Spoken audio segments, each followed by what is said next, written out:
आपका स्वागत है और बात ऑफ कोर्स हम यहाँ पर इंडस्ट्री की कर रहे हैं, जहाँ पर बुलियन और डायमंड सभी के लिए बजट में से कुछ निकल के आया, लेकिन बजट के बाद भी यहाँ पर काफ़ी कुछ होता है। बजट के बाहर भी काफ़ी सारी मीटिंग्स की जाती हैं और पार्लियामेंट सेशन क्लियरली उसके लिए ही है। डायमंड से ही शुरुआत करेंगे और घनश्याम भाई, ये सवाल आपसे है। जिस तरह की एज ऑफ नाउ मांग है, ये माना जाता है कि लैब ग्रोन डायमंड्स की जो इंडिया में इंडस्ट्री है वो करीब 2 से 5% है। अंतर्राष्ट्रीय बाजारों में अब इसका 15% जितना मार्केट शेयर बन चुका है। क्या आने वाले समय में आप एक बहुत बड़ा टर्न अराउंड यहां पर आता हुआ देखते हैं? इंडिया में अभी जो डायमंड इंडस्ट्री में जो लैब ग्रोन इंडस्ट्री 2 से 5% है, लेकिन जो मैन्युफैक्चरिंग हो रहा है, जो ग्रो हो रहा है, उसमें करीबन 70% इंडिया के पास है।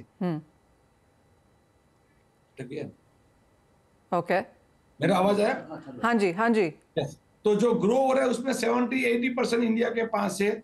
और अभी इंडियन मार्केट में बात करें तो इंडिया मार्केट में इतना अभी लैब ग्रोन का इतना यूज नहीं है, क्योंकि इंडिया में अभी भी लोग ये चाहते हैं कि मैं वापस देने के लिए जाऊंगा तो कितना आएगा। अच्छा, ये तो मशीन मेड है, तो डे बाय डे प्राइस भी लास्ट 3 साल में कम हुई है और भी आगे कम होगी। उसके लिए रिटर्न वैल्यू इंडिया में पहले देखते हैं, उसके बाद खरीदते हैं। जैसे फॉरेन में रिटर्न वैल्यू का कुछ नहीं है, खरीदा यूज किया, यूज एंड थ्रो जैसा है। तो उसके लिए अमेरिका में सबसे ज्यादा डायमंड का यूज हो रहा है, लेकिन ग्रो जरूर हो रहा है। हो सकता है कि फैशन में लोग यूज करेंगे। जी हाँ, तो एब्सोल्युटली घनश्याम भाई, एक और चीज, एज ऑफ नाउ अगर हम लैब ग्रोन डायमंड देखें और नेचुरल डायमंड देखें तो लैब ग्राउंड कितने डिस्काउंट में है नेचुरल डायमंड के लिहाज से? डिस्काउंट में जो रियल डायमंड का 100 रुपया थे, उसके सामने ये लैब ग्रोन का देखे तो 7 से 8 रुपया है, मतलब 93% कम है। तो दूसरी साइड देखे तो इतना कंपेयर जैसा भी नहीं है, क्योंकि 100 और 97% की कंपेयर नहीं होती, मतलब 70-80 नजदीक हुए तो कंपेयर हुए, दोनों अलग ही चीज है। लेकिन डायमंड जैसा है उसके लिए डायमंड के साथ कंपेयर होती है। लेकिन ये तो मेरे को लगता है कि फैशन में यूज होगी, यूज एंड थ्रो में यूज होगी। जैसे ड्रेस के हिसाब से लोग कपड़ा अलग अलग चप्पल पहनते हैं, पर्स रखते हैं, उसके हिसाब से ज्वेलरी बनाएंगे और उसके हिसाब से ज्वेलरी का यूज होगा। ऑल राइट, यानी कि इन्वेस्टमेंट के तौर पे फिलहाल भी आपको नेचुरल डायमंड लेना होगा, लेकिन लैब ग्रोन इंडस्ट्री क्लियरली यहाँ पर बढ़ती हुई नजर आ रही है और वित्त मंत्री ने काफी सपोर्ट भी इसे किया है। तो यही सवाल अब घनश्याम जी आपसे है कि बजट तो यहाँ पर अब आके चला गया, लेकिन आगे अब क्या एक्सपेक्टेशन है 2023 से, डिमांड के लिहाज से और गवर्नमेंट सपोर्ट के लिहाज से? नहीं, गवर्नमेंट सपोर्ट को तो ऐसे बहुत जरूरत नहीं है। इजी डूइंग बिजनेस है, बिजनेस को सपोर्ट कर रही है गवर्नमेंट। फिर मोदी सरकार होवे या तो केंद्र की सरकार होवे, बिजनेस को डेवलप करे, उसका कोई भी प्रॉब्लम प्रश्न होवे तो गवर्नमेंट सुन रही है।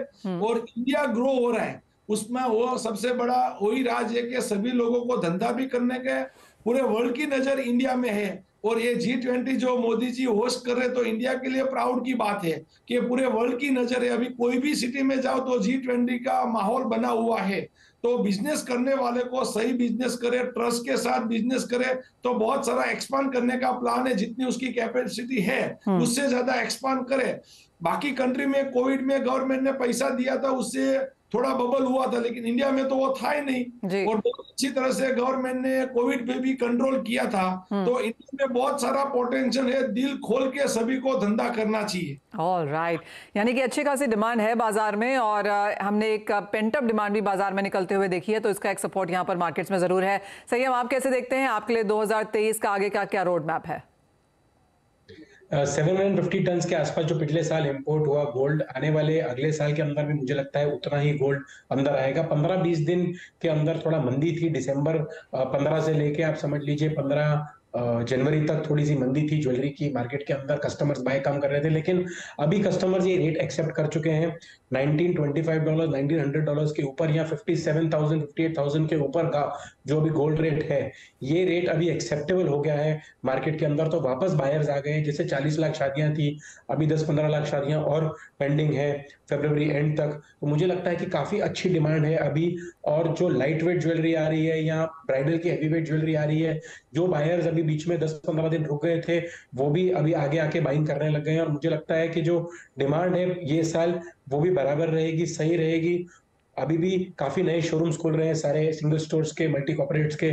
मुझे लगता है कि आने वाला साल भी गोल्ड के लिए अच्छा रहेगा, डायमंड के लिए अच्छा रहेगा। जो रेट्स हैं वो 62-63,000 तक दिख सकते हैं अप्रैल एंड तक। 1000-1500 रुपए की रेट घट सकते हैं, उससे ज्यादा घटने का कोई स्कोप नहीं है एट प्रेजेंट। और मुझे लगता है कि एज इन्वेस्टमेंट भी लोग अच्छा बिजनेस कर रहे हैं। एब्सोल्युटली। तो चाहे वो इन्वेस्टर्स हैं, इंडस्ट्री है, डायमंड इंडस्ट्री है, सभी की एक्सपेक्टेशन यही है कि आने वाला साल यहाँ पर काफी बेहतरीन हो सकता है। एक फाइनल सवाल आपसे फिर निशा, ई गोल्ड, डिजिटल गोल्ड के लिए ये साल कैसा रह सकता है?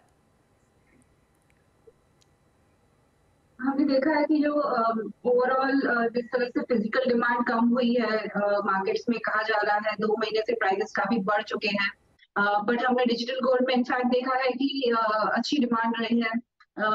SIPs लोग करना पसंद कर रहे हैं क्योंकि प्राइसेस इतनी हाई है, तो लमसम में इन्वेस्ट करना थोड़ा किसी को मुश्किल लगता है।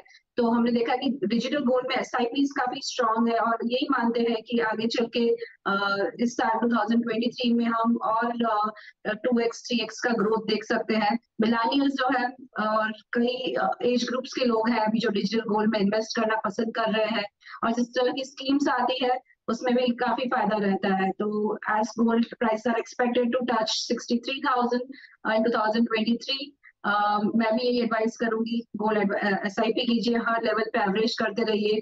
डाउन साइड में 55,000 तक लग रहा है, अप साइड में 63,000 तक लग रहा है। यानी कि तेजी यहाँ पर बरकरार रह सकती है। इंडस्ट्री तो यहाँ पॉजिटिव है ही, और अगर आप इन्वेस्टर हैं, आपने गोल्ड लिया है तो यहाँ से और बढ़त है। आप लेना चाहते हैं तो करंट लेवल्स भी अच्छे हैं, क्योंकि यहाँ से भी माना जा रहा है कि 60,000 के ऊपर तक गोल्ड जाएगा, 62,000 तक भी जा सकता है। तो काफी पॉजिटिविटी क्लियरली यहाँ पर इंडस्ट्री में। संयम, बहुत शुक्रिया। घनश्याम भाई आपका भी, और निशा आपका सभी का साथ जुड़ने के लिए और वो तमाम डिटेल्स पर बात करने के लिए कि क्या बजट में निकल के आया और क्या अब एक्सपेक्टेड है 2023 से इस इंडस्ट्री के लिए। इसी साथ मुझे भी दीजिए इजाजत। नमस्कार।